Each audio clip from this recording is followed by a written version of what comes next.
Hello my sweet friends, and welcome to Kinda Shabby. My name is Becky and I am so glad you stopped by. Today's craft projects are all about Christmas in July. As a normal person walking through the stores and seeing that they already have out fall and Halloween and Christmas, I don't like feeling like they're trying to rush us through all of the holidays. But as a crafter who likes to participate in vendor markets, that just lets me know I need to get it in gear. We're going to be upcycling this cabinet door. I'm going to be using resin for the first time, and I'm going to try it out in these beautiful Christmas ornament molds. And we're also going to do some sweet little fabric ornaments as well. Well, there is lots of fun in store today, so let's get these projects started. I love a good cabinet door upcycle. I took this one outside and just kind of roughed it up a little bit to cut down some of the shine, and then I gave it a couple of coats of some shellac. That way when I go to paint it, this color is not going to bleed through. And I'm placing this on my little Lazy Susan here. And then I'm coming over with a couple of coats of the Rustoleum Chalked Paint in linen white.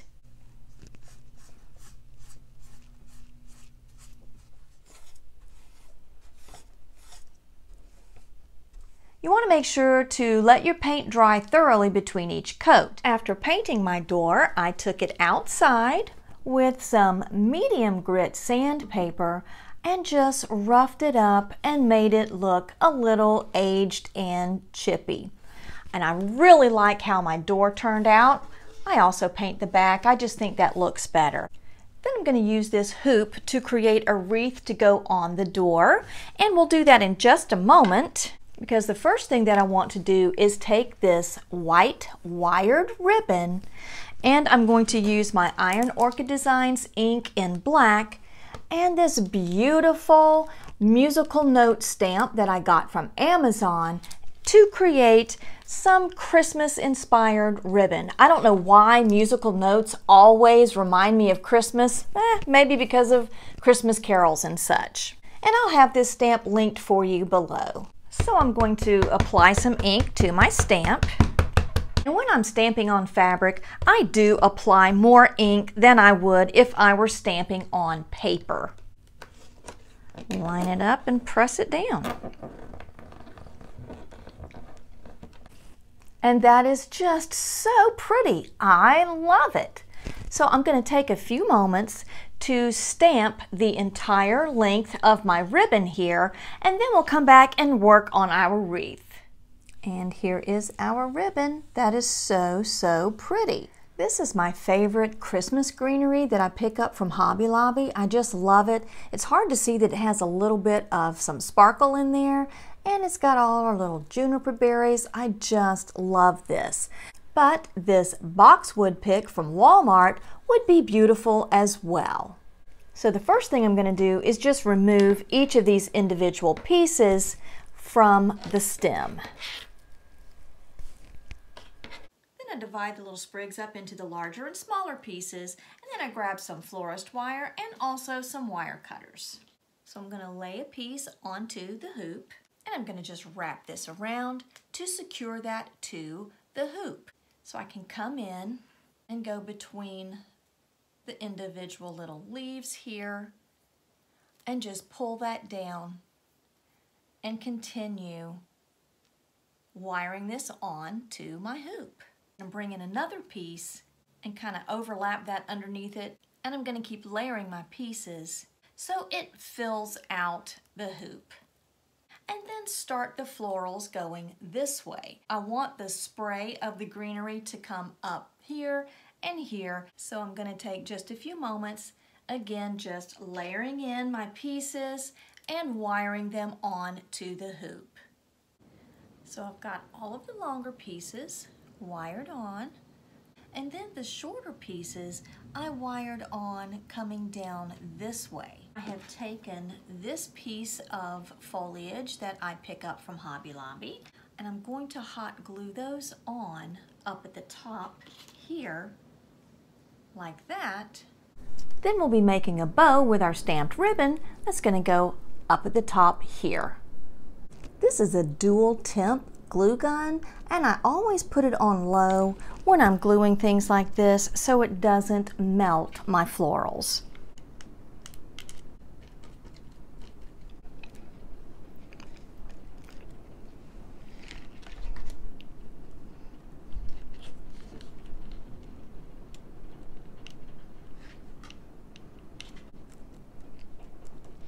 And that's what we have so far.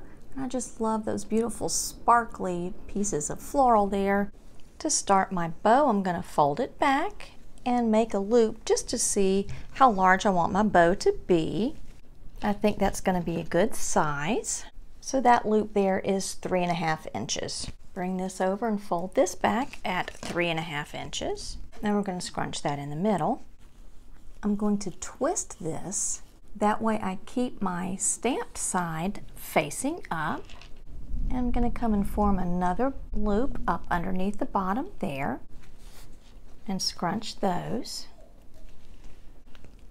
Then I want to pull my fingers through there just to make sure that my loops are the same size. You're going to twist that a little bit again to keep your printed side up.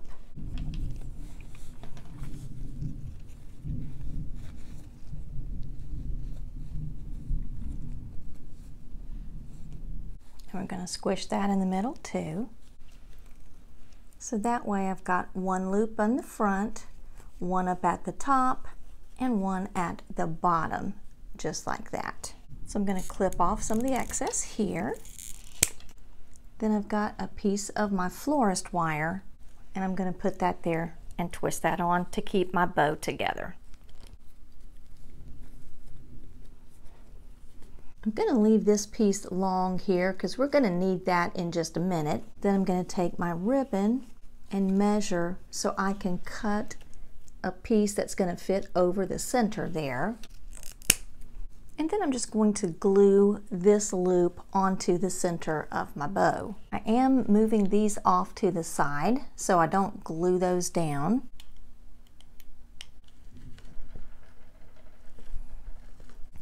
For my remaining piece, I am going to fold that in the middle, and for the ends, I'm going to fold those in the middle again, and then going from my folded side to the corner, make my little banner ends. Then we still have our pieces here, and I'm going to lay that in and twist that so that keeps that in place. So now that I have these pieces here, I can take that and wire that onto our wreath. And now all we need to do is fluff up our loops.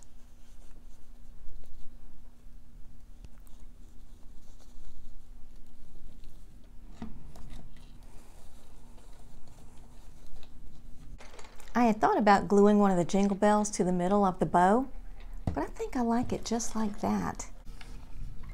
And that is just going to be so gorgeous on our door.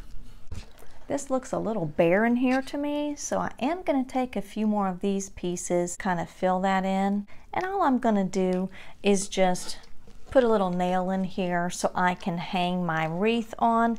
That way I can put different wreaths in there seasonally, and I can use this as just a nice base to hang all of my future wreaths for different seasons.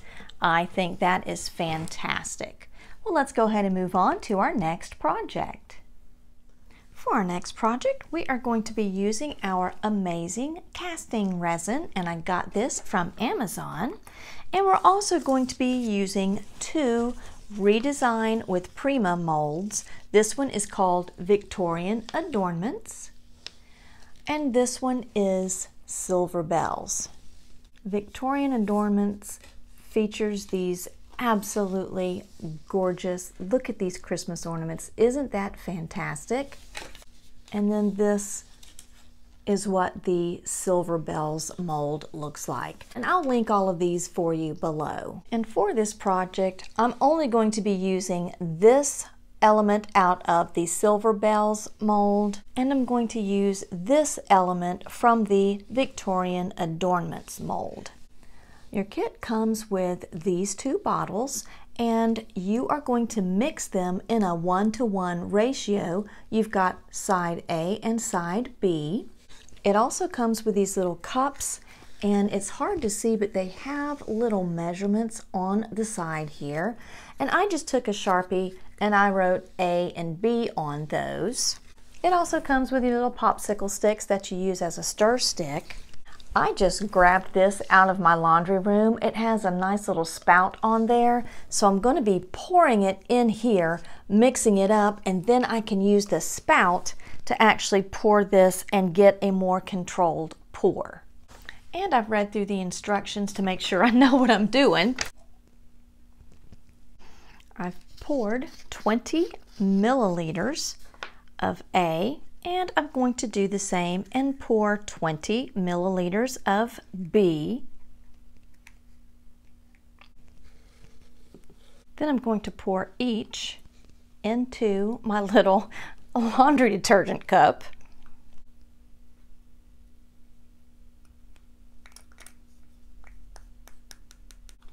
And I'm going to thoroughly stir it up.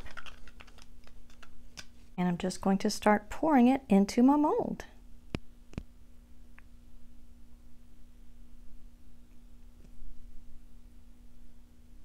I'm taking the stick and just pushing that into the areas of the mold.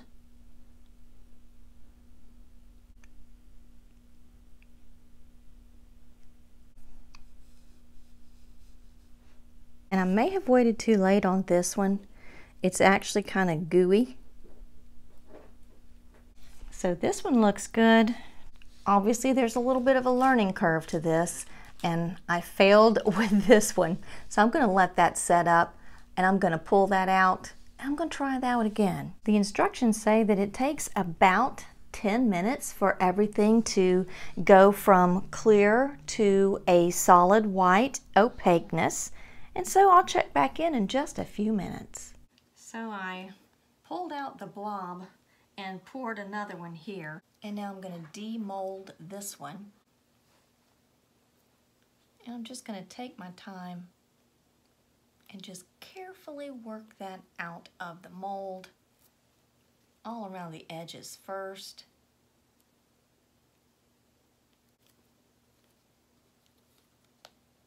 Oh my word. The detail on that is just stunning. That is just so pretty. You can see in the process, it is still very cloudy here, and it's turning that beautiful opaque white as it continues to cure. I'm going to take some scissors, and you can see I've got a little bit of excess there that I need to trim off. So I'm just going to take my point of my scissors and very carefully, so you can see I'm working that out, so then I can use my hanger. That looks gorgeous. And now I'm going to work around the edges, and we're going to demold this one.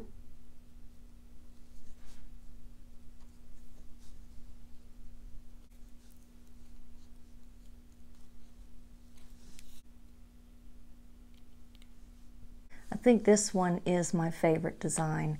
That is just fabulous. I love these.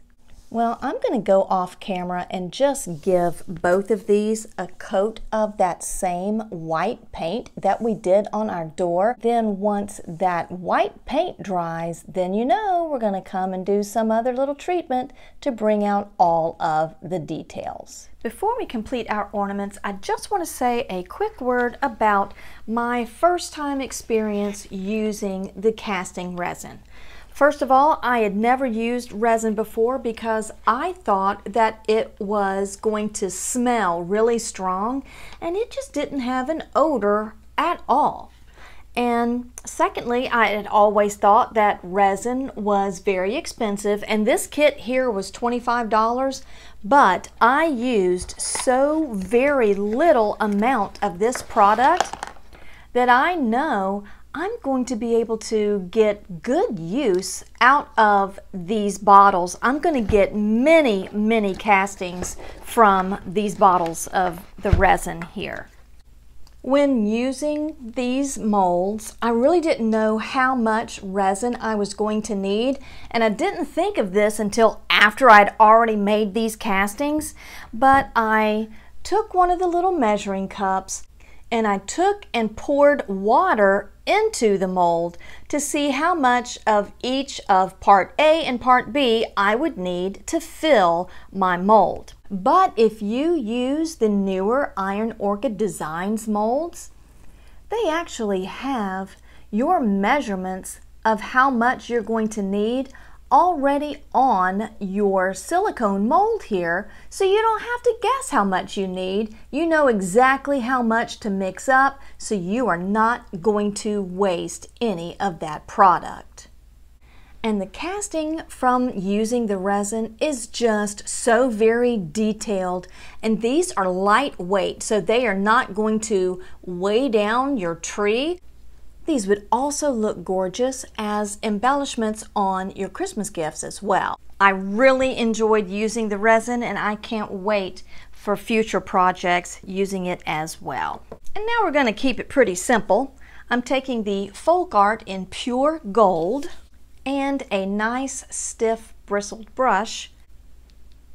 I'm going to tap off some of the excess here on my mat so it gives almost like a dry brushing effect.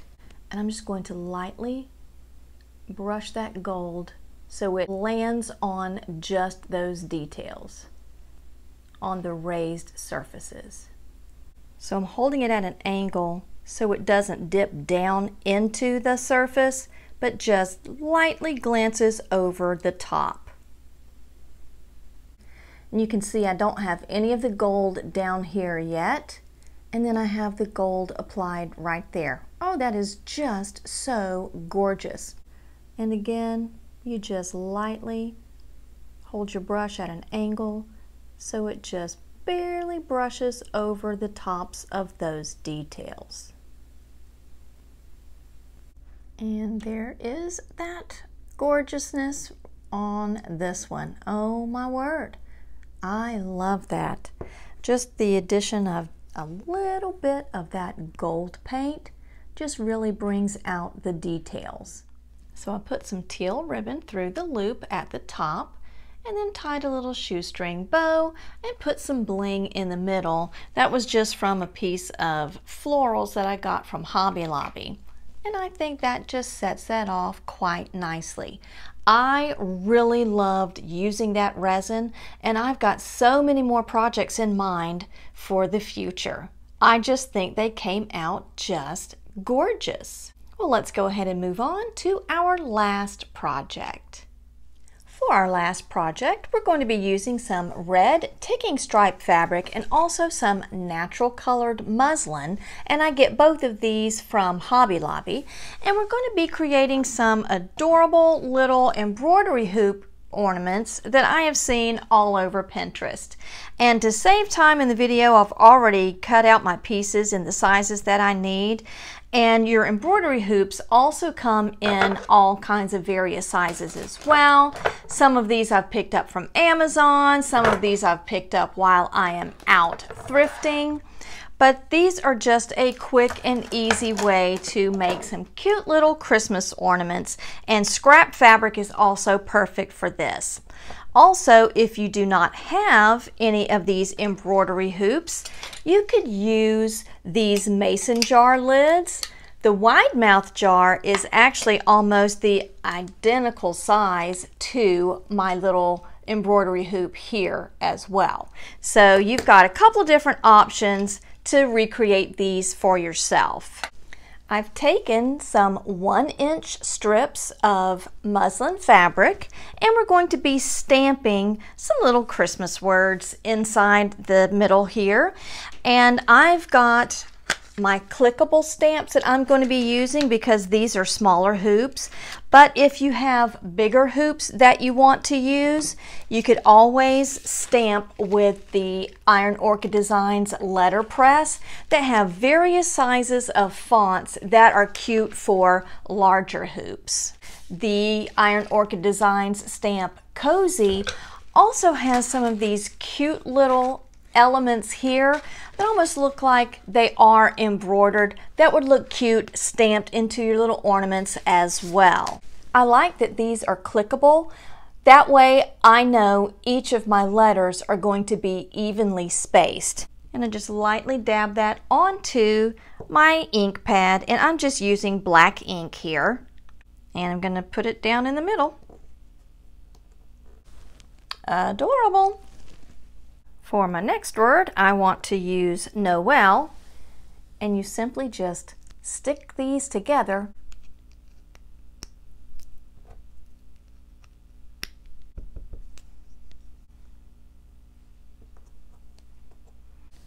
There we go. For my next word, I want to use Mary. I only have one R, so I took the letter P as a spacer and took that rubber off of there.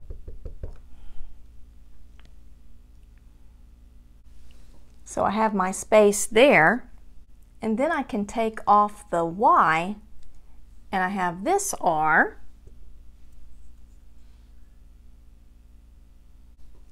And there we go. How cute is that? Next, we're going to unscrew our hoops here.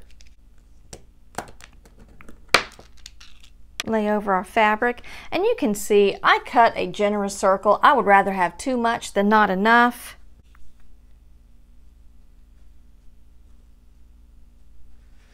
Put my word over there.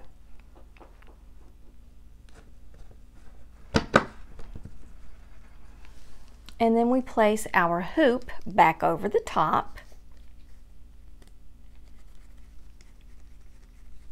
And screw that in to secure our fabric into place.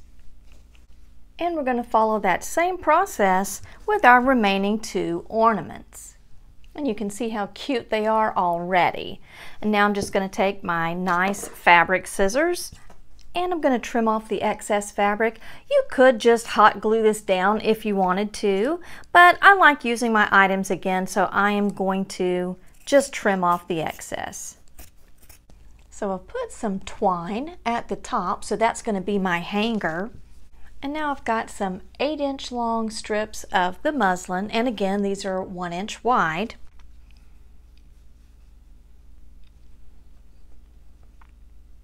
I'm going to fold it over and glue that together because we're going to form a little bow.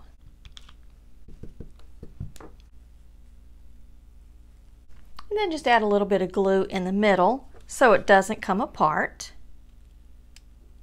And on the back side as well. So then we've got our little bow that we can place down.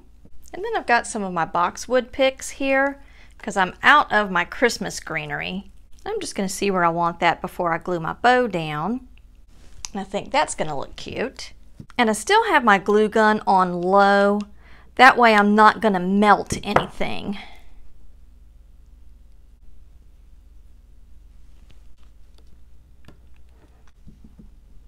So now that I have my greenery on there, I can glue on my bow. And then I have a button that I'm going to glue in the middle of that just to finish everything off. And that is just adorable. So I'm going to go ahead and glue these same items onto my two remaining ornaments. I just love these.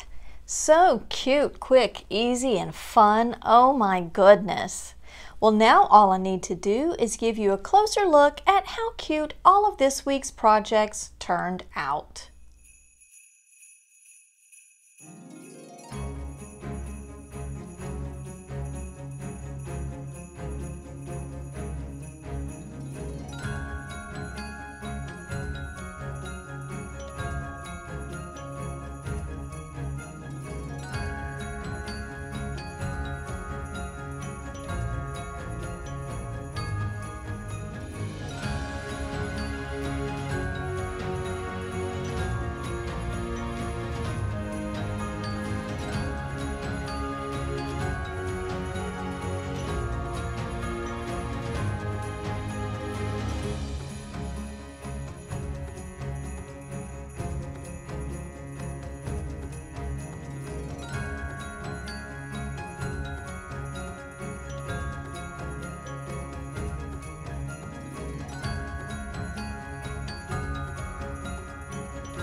Thank you so much for joining me today. It has been my pleasure to craft with you. Please subscribe for more kinda shabby but always chic crafty inspirations. And until next time, my sweet friends, be blessed.